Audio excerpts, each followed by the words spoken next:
நான் சுத்தமாக படிக்கவே இல்லை. நீ ஸ்கூல் போகவே இல்லை? நான் படிக்காத ஒரே காரணத்துக்காக என் பிள்ளை பிசியோதெரபி படிக்க வச்சுருக்கேன்.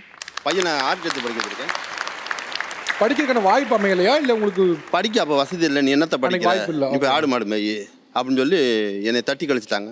அப்படின்னு பயங்கர கஷ்டப்பட்டேன். ஹோட்டலில் வேலை பார்த்தேன், மூட்டை தூக்குனேன், ரிச்சா ஓட்டினேன், கை வண்டி இழுத்தேன்.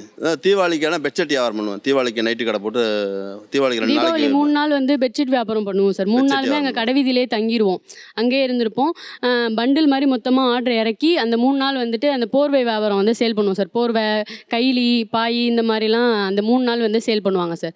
அது இல்லாமல் அப்பா வந்து பழைய இரும்பு விற்பாங்கள்ல சார், பழைய இரும்பு வாங்கி விற்பாங்கள்ல, அந்த வேலை பார்த்தாங்க. ட்ரம் விற்கிறது. சொல்லவே இல்லையே சார் நீங்கள்? இது சொல்ல நிறையா இருக்குது. நான்லாம் இந்த நிலைமைக்கு வர்றதுக்கு கஷ்டமே படிக்காத முட்டாள் பல பேர் சொல்லி என் மனசில் சொல்கிறாங்க. யார் சொல்கிறா? எங்கள் அண்ணன் எங்கள் தம்பியெல்லாம் சொல்லியிருக்காங்க, படிக்காத முட்டாள் உனக்கு வேட்டி கட்ட தெரியாது, காலுக்கு செருப்பு போட தெரியாது, நடக்க தெரியாது. அப்பா வந்து ஃபேன் ஷர்ட் போட்டாலே அவங்கலாம் வந்து வித்தியாசமாக பார்ப்பாங்க. இவனுக்கு எதுக்கு ஃபேன் ஷர்ட்டு, இவன் எதுக்கு லோயர் போடுறான் அப்படின்னு யோசிப்பாங்க. ஆக்சுவலாக உங்களை வந்து படிக்காத முட்டாள்னு உங்களை வந்து நிறைய பேர் சொன்னாங்க. இன்னைக்கு வந்து உங்கள் பொண்ணை ஒரு பட்ட படிப்பாக படிக்க வச்சிருக்கீங்க. உங்கள் பொண்ணு வந்து டிகிரி முடிச்சிருக்காங்கிறது உங்களுக்கு எவ்வளோ சந்தோஷமா இருக்குது? எனக்கு அதோட சந்தோஷமே இல்லை. அடுத்த செகண்ட் நான் முடியாமல் தவறிட்டாவோட எனக்கு சந்தோஷம் தான். உங்களுக்கு தெரிஞ்ச அப்பா எத்தனை வேலை பார்த்துருப்பாங்க?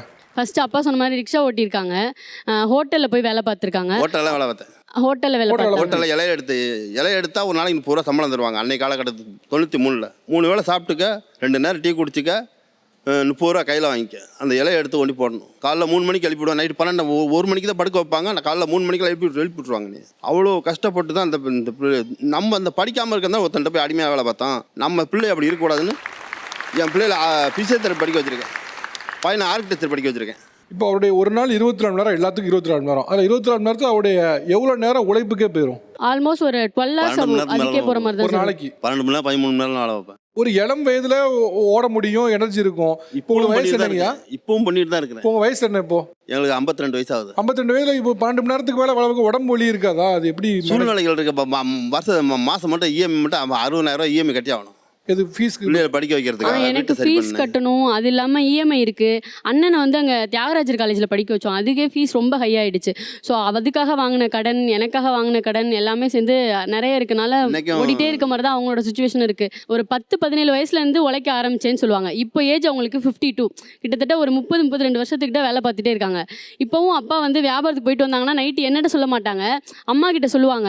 வண்டி ஓட்டி அங்கே பின்னாடி உட்கார இடத்துலாம் ரொம்ப புண்ணாயிருச்சு, மாங்காய் பழந்த மாதிரி பொழந்துருக்கு, என்னால் அடுத்த நாள் வண்டி ஓட்ட முடியல. இன்னும் இப்போ ஷோவுக்கு வரப்போ கூட சொன்னாங்க, என்னால் ரொம்ப நேரம் வந்து உட்காந்துருக்க முடியாது பாப்பா, அதனால நல்லா வரல அப்படின்னு சொன்னாங்க. அப்புறமா நான் சின்ன என்னால் வாங்கன்னு சொல்லி கம்பல் கூட பண்ண முடியல, அவங்களோட சுச்சுவேஷன் உட்கார முடியாது அப்படின்றப்ப. இருந்தாலும் அப்புறம் அவங்களா யோசிச்சு நான் வரேன் அப்படின்னு சொல்லி எனக்காக சொல்லியிருந்தாங்க. ஆக்சுவலி இவங்க யார் உங்களுக்கு? மம்மி. அம்மா. ஓகே. அம்மா என்னெல்லாம் பண்ணுறாங்க, என்ன வேலைலாம் பார்க்குறாங்க, இது உங்களுக்கு தெரியுமா? ஃபர்ஸ்ட் வந்து இப்போத்துக்கு கவர்மெண்ட்ஸ் ரன் பண்ணிகிட்ருக்காங்க. கவர்மெண்ட்ஸில் வந்து 24 ஹவர்ஸுமே அவங்க ஃபுல்லாகவே ஒர்க் பண்ணாங்க. சிங்கிள் மதர் ஃபஸ்ட் அவங்க. நாங்கள் 2 பேருமே அக்கா சிஸ்டர் ஒருத்தவங்க இருக்காங்க.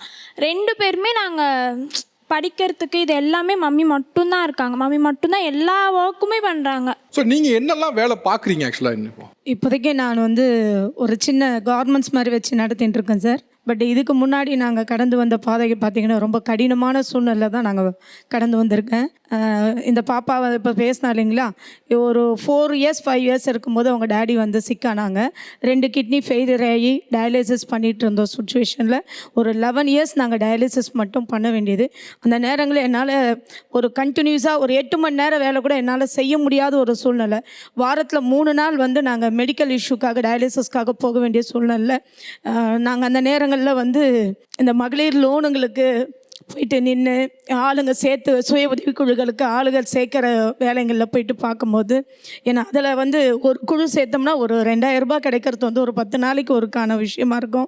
ஆனால் ஒரு டயாலிசிஸ்க்கு நாங்கள் 2500 ரூபாய் 3000 ரூபாய் செலவு பண்ணியிருக்கோம், பண்ண வேண்டிய சூழ்நிலை இருக்கும். அடுத்து இந்த கொரோனா பீரியடுக்கு அப்புறம் இப்போ அந்த டேப்லெட்ஸ்லாம் கொண்டு போய் கொடுக்க வேண்டிய இதுங்க ஒரு கவர்மெண்ட் வந்து ஒரு அனௌன்ஸ்மெண்ட் பண்ணியிருந்தாங்க.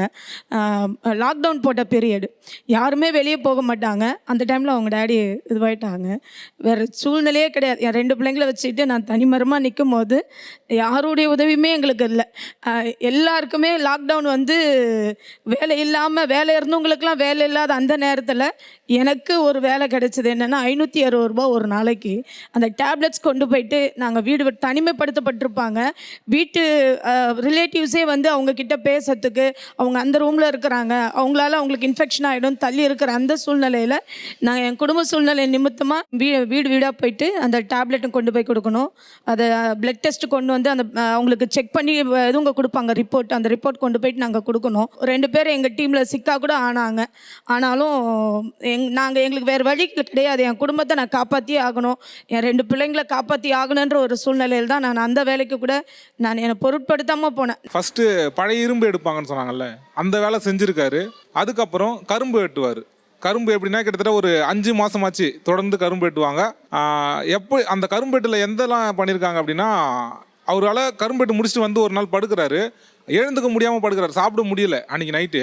ஆனால் அடுத்த நாள் போகல அப்படின்னா அங்கே இருக்கிறவங்க திட்டுவாங்க அப்படின்னு சொல்லிட்டு தைலத்தை எடுத்து மூக்கு ஃபுல்லாக தேய்ச்சிக்கிட்டு அவரால் எதுவுமே எந்த வார்த்தையும் பேசாமல் அந்த வேலைக்கு போயாரு. அங்கே போனால் தான் கொஞ்சம் எங்களுக்கான வருமானம் அப்படின்ற மாதிரி அப்பா வந்து எங்களுக்காக அவரோட வாழ்க்கையே இது வரைக்கும் எங்களுக்காக மட்டும்தான் வேலை செஞ்சிருக்கு. மூக்கில் தைச்சா என்ன ஆகும்? ஏன் மூக்கில் தைச்சிக்கிறாங்க சார்? ஃபுல்லாக மூக்கில் தேய்ச்சிக்கிட்டேன் அப்படின்னா தண்ணி வரது, தூக்கம் வராது. கரும்பு வெட்டுறது ரொம்ப ப்ரெஷரான வேலை, தூக்கம் வரக்கூடாது அப்படின்றதுக்காக ஃபுல்லாக தேய்ச்சிக்கிட்டு கரும்பு வெட்ட போயிடுவார். அது இல்லாமல் நெல் மூட்டை தூக்குவாங்க. கரும்பு வெட்டிட்டு வந்து வீட்டுக்கு வந்து அப்பா மோளம் அடிப்பாங்க. இது நல்லது கெட்டதுலாம் ஒரு நாள் அழுதுன்னு கூட சொல்லலாம். ஏன் அப்படின்னா கரும்பு வெட்டிட்டு அவரால் முடியாமல் வந்திருக்காரு வீட்டில். நான் ஃபோட்டோ எடுக்க ஒரு ஃபங்க்ஷனுக்கு போகிறேன், அந்த ஃபோட்டோ எடுக்கிற ஃபங்க்ஷனில் இவர் மோளம் அடிச்சிட்டு இருக்காரு. எனக்கு ஒரு டைமிங் இருக்கும், ஆனால் எங்களுக்கு முன்னாடி அவங்க போகிறோன்றதுனால அந்த இடத்துல என்ன பண்ணேன் அப்படின்னா, நான் எவ்வளோ ரீசன் சொல்லியிருக்கேன், ஆனால் இது வரைக்கும் ஒரு ரீசன் கூட சொல்லாமல் எங்களுக்காகவே முழுசாகவே வாழ்ந்திருக்காரு அப்படின்னு சொல்லலாம். ஆக்சுவலாக ஒரு நாளைக்கு எவ்வளோ நேரம் சார் தூங்குவீங்க? சார் தூக்கம் அந்த டைம் தான்ட்டு கிடையாது சார், இந்த ரெஸ்ட் கிடைக்கிறப்ப தூங்குவேன் சார். உங்களோட ஆசை என்ன சார்? இவ்வளோ வேலை பார்த்துட்டீங்க, ஃபேமிலிக்காக ஓட்டுறீங்க, உங்களுக்குன்னு தனிப்பட்ட ஒரு ஆசை இருக்கும்ல? எனக்கு என் குடும்பத்தை சந்தோஷமாக வச்சிருக்கு தான் சார். அது குடும்பத்தோட சார். உங்களுக்கு ஒரு ஆசை இருக்கும்ல, இந்த ட்ரெஸ்ஸை வாங்கி போடணும், இல்லை இந்த ஊருக்கு போகணும்? இல்லை சார், எனக்கு எல்லாமே எங்கள் பசங்க தான் சார் வாங்கி தருவாங்க. நான் எனக்குன்னு போய் ஒரு துணி எடுத்தது கிடையாது சார். அவங்களுக்கு ஆசை நிறைய இருக்கும் சார். ஒரு நாள் அக்கா கிட்ட சொல்கிறாரு, எங்கள் அக்கா என்கிட்ட அழுதுன்னு வந்து சொல்லுது. எங்கள் அக்கா கிட்ட போய் சொல்லியிருக்காரு, இன்றைக்கி தான் என் வாழ்நாளில் ஒரு ஐஸ்கிரீமை முழுசாக சாப்பிட்ருக்கேன் அப்படின்னு சொல்லிட்டு எங்கள் அக்கா கிட்ட சொல்லும் போது எங்கள் அக்கா என்கிட்ட அழுதுன்னு. எந்த வயசில்? இப்போ சார் ஒரு 3 வருஷம் இருக்கும் சார். ஆக்சுவலாக உங்களுக்கு ஒரு சின்ன சின்ன ஆசைகள்லாம் வந்து சொன்னாப்புல, ஐஸ்கிரீம் சாப்பிட்றதே நீங்கள் ஒரு 50 வயசில் தான் ஐஸ்கிரீம் சாப்பிட்டீங்க, முழுசாக சாப்பிட்டீங்கன்னு. அது மாதிரி உங்களுக்கு வேறு சின்ன சின்ன ஆசைகள் வேறு எதுவுமே இல்லையா சார்? இல்லை சார், இப்போ நான் தனியாக சாப்பிட்றத விட அதை வாங்கிட்டு வந்து குடும்பமாக சாப்பிட்லாம் சார். குடும்பம் ஓகே சார், உங்களுக்கு சார் ஆசைப்படுவேன்.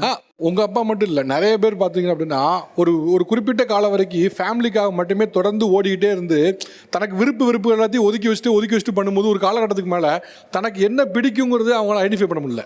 அவருக்கு முன்னால் வந்து நிற்கிறது தான் ஆசைகளை தாண்டி குடும்பம் வந்து நிற்கிது. அதனால தான் அவரால் யோசிக்க முடியல.